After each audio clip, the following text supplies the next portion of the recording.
Chintai fireside chat with Apptio today. I'm Kok Ho, the Director of Marketing and Business Development for Chintai. Today, we're delighted to have Owen Gan, the Regional Vice President of Apptio. Hi, Owen. Good morning. Good morning. Great to be with you. Thank you. So I think I'll get this started quite quickly. Perhaps you can tell us a bit more about yourself and also your role at Apptio. Sure. My name's Owen Gan. I am, as the name may suggest, even though I look more Ang Mo, my father is a Chinese Malaysian. I grew up in Australia. My career has been very much angled towards tech from a business perspective, being based in and out between Singapore and the US since 1998, and worked for a lot of small software vendors up to larger organizations. So I've worked across regional strategy for some of the biggest companies like the Dells and the AWSs here in the region, but also working with smaller software vendors at the Series A or pre-IPO stage. So that's my background. Currently with Apptio, Apptio is an interesting company. We 16 years old. We grew very quickly from 2007. Our current run rate is broken through $400 million US, which is significant for a SaaS company. Growing the last couple of years above 25% CAGR. So we've very much been part of the wave of SaaS success that has been riding on top of the public cloud infrastructure and helping enterprises really focus on innovation and manage their costs within their businesses. And we have close to 2,000 customers right now. Here in Singapore, we're relatively small. It's our base for Asia. We have another office in Japan and a larger presence in Australia, and quite a big back office and development center in Bangalore. So here I run sales as the regional vice president. We've got a small sales team, pre-sales, partner management here in Singapore, 8 to 10 people expanding very rapidly. So that's what we're doing here. Thank you. It seems like you run a really tight ship here, even though it's a large entity. But I just want to touch a bit more about what you have mentioned, right? So Apptio went public in 2016, and just a few more years, it was then acquired by an entity called Vista Equity Partners. Could you maybe share a bit of the transition, and then I understand you then joined them thereafter? Yeah, sure. I mean, for a lot of the audience, if they want to get a lot of detail on our path, our CEO and founder is a guy called Sunny Gupta, Gupta. And Sunny's got videos on YouTube about exactly how he took this journey. But in a nutshell, Sunny is a serial entrepreneur.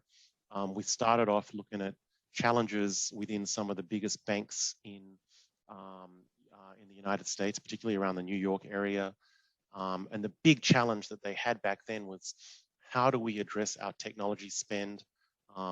We have a SAP ERP system for our CFO.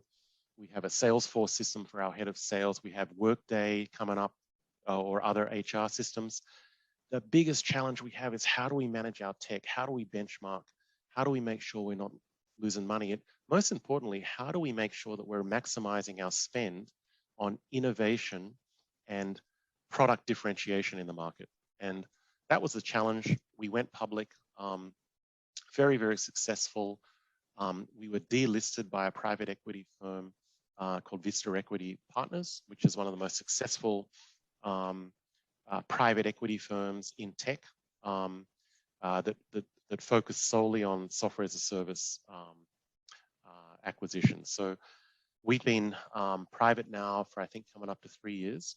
And that's been a really interesting experience, because with the extra funding from Vista, we have acquired some amazing companies in technology. One of the big acquisitions we did 2 years ago is a company called Cloudability, an Amazon partner. And so It's really added a lot to our portfolio. We just made another very large acquisition at the start of last year of a company called Target Process. So we're very much aligned, and we've got pretty deep pockets, and that's really driven our growth from a $100 million company when we listed to a $400 million company, and expanding very quickly now. Great. Deep pockets is music to our ears, especially with all the startup fintech community out there, right? So I want to maybe switch gear a bit to last November. Apptio was you actually was one of the winner for Knowledge Enterprise category at the Singapore FinTech Festival Global FinTech Awards. So maybe share with us about how Apptio look at knowledge, how you manage it, and what you have done successfully as a company. I appreciate it. And, Apptio has had a lot of success, and the getting this award at the largest FinTech event globally was really a true honor. And that this category for us, everything that we do at Apptio, and we've done over 16 years now, is all about transparency, accountability, and benchmarking. Understanding your cost structure, for us, is number one. Whether you're a new fintech, whether you're Standard Chartered Bank, which are all our customers, or every bank in Australia, Tier 1, the first thing you've got to do is you've got to have a knowledge, you've got to have transparency around the money, the dollars that you're spending within your company. And so we very much focus on that. We then want to say, look, to survive in the area of fintech or in the area of financial services innovation, which is where we play, we want to make sure that the resources that you have within your company are being spent 100% to differentiate you in the marketplace. It's very, very competitive. There's a lot of fintech startups coming up. The Singapore scene and government is very supportive, but you want to make sure that you're not spending money on commoditized parts of your business. You want to make sure that you're putting all your efforts and you have a knowledge about your cost spend, and you can really focus that on getting the best people in to innovate and to look at your differentiated strategy at the application layer and at the business strategy layer. So we're very much like an ERP system to help promote innovation within our customer base. And I think that's why we were selected to win this very competitive knowledge category within that particular FinTech festival. Excellent. Now, just zooming in a bit about your internal process in using knowledge. So talent is always difficult, especially in the world of technology and fintech and startup, right? So how do you use knowledge to retain talent in your company? It's such a good question that touches on so many important aspects. We have been very lucky. I think a lot of this comes down to, and we spend a lot of time talking to young graduates, exceptional people in the field. What is the hierarchy of needs or objectives that you're looking for as a top graduate? And inevitably, and certainly the way I structured my career, I think what you need to do is you need to show people the talent that you need, a roadmap. You need to have a culture that is very inclusive. You will find that pure financial remuneration is normally number 3, 4, or 5 in terms of how you attract talent. People want to see a culture that they enjoy. I always tell new people coming in that most of your working days is spent with your colleagues, even more than your wife, girlfriend, boyfriend. If that's not very satisfying to you, then you're not going to be satisfied in life in general. So a little bit esoteric there. So along that, you've got to make sure that you understand the drivers. How do you attract talent? We have a challenge in the sense that we're no longer public. So we don't offer a lot of RSUs. So we have to work through other mechanisms to make sure that we get the talent. And if you look at what we've done, our head CTO is a guy called Scott Chancellor, who was one of the hot shots from AWS. A lot of these guys wanted to come into a smaller organization to build something that they could be proud of and responsible for. So it's definitely a challenge. You know, there's some talent that we've missed out on because we can't offer some of these extraordinary public RSU packages. But we do the best we can. And I never like to promote or compete on dollars. We just try to find the best talent that is bought into the mission of what we're trying to do and enjoys the culture. So we spend a lot of time on developing culture. Missy Wagoner is our head of, she's called the People VP, and we spend a lot of time getting a culture. We do everything online, particularly during COVID. We have people now in Singapore working remotely at home. You know, some of our inside sales are staying with their parents in their HDB. We send gifts. We come together when we can in groups of 5 people. We just make sure we maintain a culture. I think it's more important than base remuneration to get talent within your company. So I think that's very important. Thank you for sharing that. So I also would like to ask you a bit about your personal journey, right? And you are the regional vice president currently. Obviously, based on your career, you have worked for Dell, Amazon Web Services, and CA Technology in global or regional role. So for fintech community out there watching this, going regional, entering into a new market, what would be your advice for them? Yeah, I mean, it's a very good question. I also spent a couple of years working in the United States. In the US, you have this $16 trillion economy. It's very homogeneous. You don't have different languages. You don't have different rules and regulations. You can do a deal and you can be very successful. So I think that's why the United States has been very successful moving forward. Here in Asia, probably a little bit similar to Europe, we have a multitude of different cultures. We have historical issues and conflicts and languages and religious differences.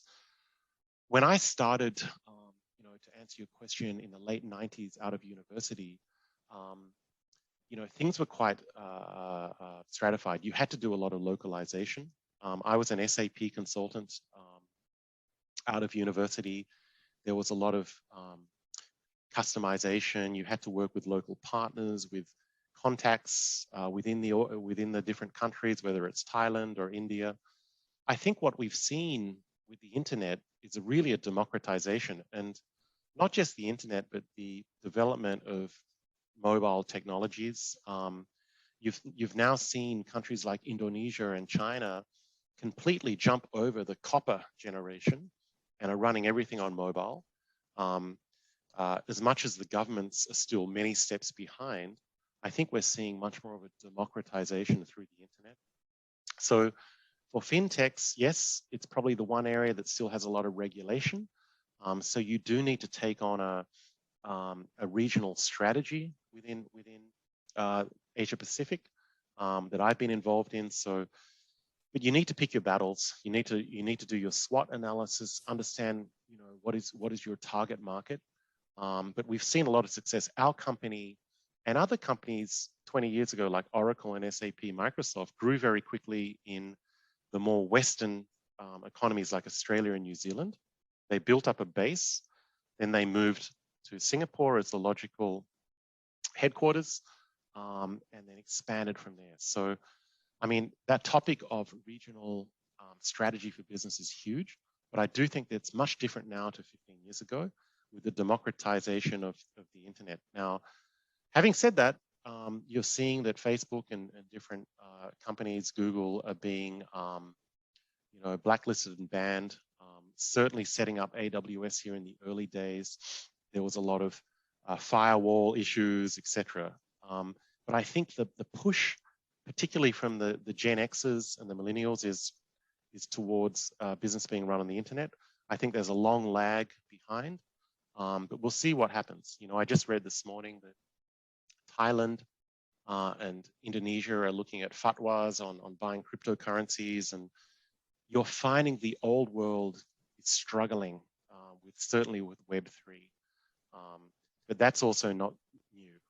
Amazon had that with Web 2, and Web 1 search, we had the same issues. So it's a very exciting area. I think what a lot of people are attracted to is the youth demographic here, and how they can change. But many moving parts here in Asia, but it's a very exciting part of the world.